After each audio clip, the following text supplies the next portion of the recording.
All right, good morning, everybody. Coming to you live from Dallas, Texas. It's your boy, Isaac, the Shuffle Guy, representing for the No Excuse Crew on a Victory Monday. So we're going to bring to you today episode 2 of Motivation Monday. So this next part of Motivation Monday is very important. So I'm actually going to break it up into a few parts because I don't want to make an hour-long video talking about this.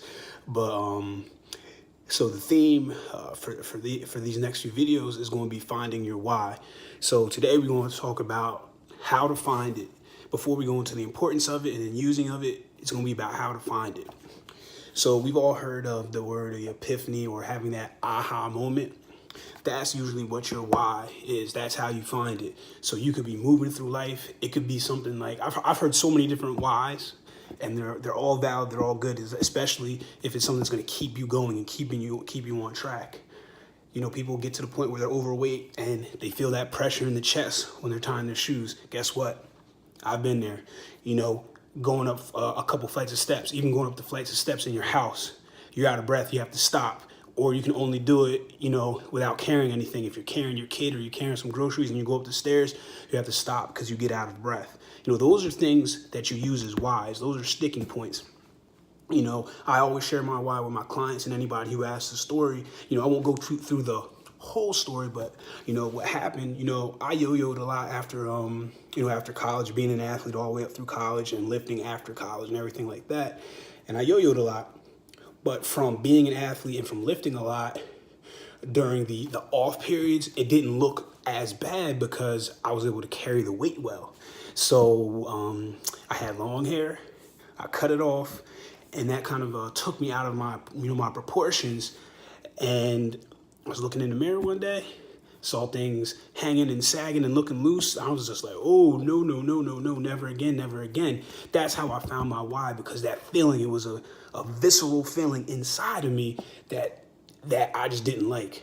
So that was my aha moment. That was my epiphany. That was what I knew when that happened. That was what I was going to hold on to keep me going. So that's what it is. When you feel that visceral feeling of whether it be disappointment, sickness, sadness, even depression, whatever it is, it needs to be something that 2 years from now or 2 years from that day, when you think about it, you feel the exact way you felt that day. That's what's going to keep you going. So that's my advice on how to find your why. It needs to be something that sits with you, you know, because you look at social media today, you see a lot of people that put things up for likes and for whatever reason. That may be your why. I'm not here to judge people's whys. I'm not here to tell people, oh, it's not going to work, this, that, and the third, because if it works, it works. But you have to remember what happens if your social media goes away. Does your why go away? You know, if you're doing it for, if you're doing it for the likes and the comments and that kind of attention, I mean, look, whatever floats your boat, you know. But if you have to be aware of the temporary. You know, what happens when you fall off the boat? You don't get the likes anymore. Are you gonna work hard to get them back?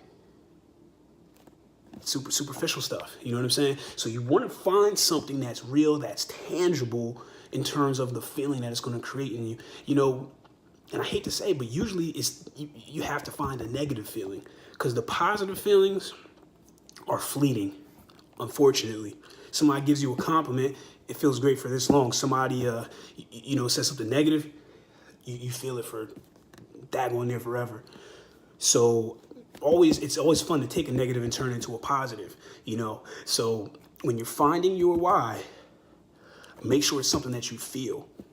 It has to be a real feeling. You feel it in your stomach, you feel it in your heart. You feel it so you can hold on to it, and you make sure you never, ever want to feel like that again. That's the importance of finding your why. That's how you're going to keep going. All right, so that's the end of part 1. Hope this got you going. Have a great Motivation Monday. Go Cowboys. No Excuse Crew.